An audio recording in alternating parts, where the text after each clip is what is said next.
আসসালামু আলাইকুম। সবাই নিশ্চয়ই ভালো আছেন। আলহামদুলিল্লাহ আমরাও সবাই ভালো আছি। এটা ছিল শুক্রবার। আজকে খুব ভোরবেলা ছোট ছেলেকে কোচিং এ দিয়ে এসেছি। আর এরপরে বাসায় এসে আবার বড় ছেলেকে নাস্তা করালাম। তারপর ওকে নিয়ে এখন কোচিং এ যাচ্ছি। ওকে কোচিং এ রেখে তারপর বাসায় এসে বাকি কাজগুলো করে নিব। আর ফেরার পথে ভাবছিলাম যে এই জায়গাগুলো আমার কত আপন, কত কাছের। আর এখন দেখা যায় মাসে একবারও এদিকে আসা হয় না। কোচিং এ যখন ওদেরকে নিয়ে আসি তখন এই জায়গাগুলোর দিকে তাকিয়ে থাকি। একসময় এখানে আসার জন্য কত অস্থির হয়ে থাকতাম। আর এখন আম্মু নেই, এখন এদিকে আসতেও ইচ্ছে করে না। তো বাসায় এসে নাস্তা করে তারপরে রান্নার কাজে চলে আসলাম। এর মাঝে খালা এসেছিল। তো তাকে দিয়ে আমার কাজগুলো আমি গুছিয়ে নিয়েছি। আর এখন রান্না করছি। আপনাদের ভাইয়া এখনো ঘুম থেকে ওঠেনি। এখন প্রায় সকাল 9:30 কি 10:45 বাজে। তো রান্নাটা তাড়াতাড়ি বসিয়ে দিচ্ছি। কারণ আজকে শুক্রবার, নামাজ আছে। তারপর একটু টুকিটাকি কাজও আছে। তো আজকে গরুর চুটের মাংস রান্না করব। আর এই মাংসটা খেতে কিন্তু অনেক মজার হয়। আর এই মাংসটায় একটু তেল হয় এই মাংসটা। যার কারণে তেলের পরিমাণটা একটু কম দিব আমি। তো আজকে সরিষার তেল দিয়ে রান্না করব। আর সরিষার তেল দিয়ে রান্না করলে যেকোনো রান্নায় একটু মজা হয়।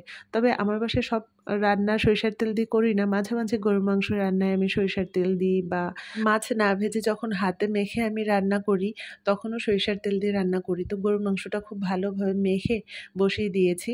আর এদিকে আমি আজকে একটু করলা রান্না করব। করলা না, এটা ছিল উস্তা। তো উস্তাটা একটু তিতা হয় বেশি, যার কারণে এটা আর ভাজি করলাম না। আজকে এটা চিংড়ি মাছ দিয়ে রান্না করব। আর চিংড়ি মাছ দিয়ে আর কি হাতে মেখে রান্না করব। তো এখানে চিংড়ি মাছ, তারপরে পেঁয়াজ, সামান্য একটু আদা বাটা, একটু রসুন বাটা আর জিরা বাটাটা দিতাম না। তো মশলার প্লেটটা খালি করতে হবে। আর একটু জিরা বাটা ছিল, ভাবলাম ফেলে দেব। তো এই কারণে ওই জিরা বাটাটা দেয়া। তো এরপরে পরিমাণ মতো হলুদ, মরিচ, সরিষার তেল, স্বাদ অনুযায়ী লবণ সব কিছু দিয়ে হাতে খুব ভালোভাবে মেখে নিলাম। আর মাখানোর পরে একটু পানি দিলাম। অল্প একটু পানি দিয়েছি, পানিটা বেশি দিব না। আর এই পানিটা একদম শুকিয়ে ফেলবো। তো রান্না প্রায় গোছানো শেষ আর কি। রান্না গোছাতেই যতটুকু সময় লাগে, রান্না করতে তো ততটা সময় লাগে না। তো মাংসটা খুব ভালোভাবে কষিয়ে নিয়েছিলাম। কষিয়ে নিয়ে তারপর পরিমাণ মতো গরম পানি দিয়ে দিয়েছি। আর এইদিকে সেই যে ঢাকনাটা দিয়েছিলাম ওস্তার উপরে, তারপরে এখন খুলেছি। এটা সিদ্ধ হয়ে গেছে। আর একটু ঝোলটা যখন টেনে আসবে তখন নামিয়ে ফেলবো।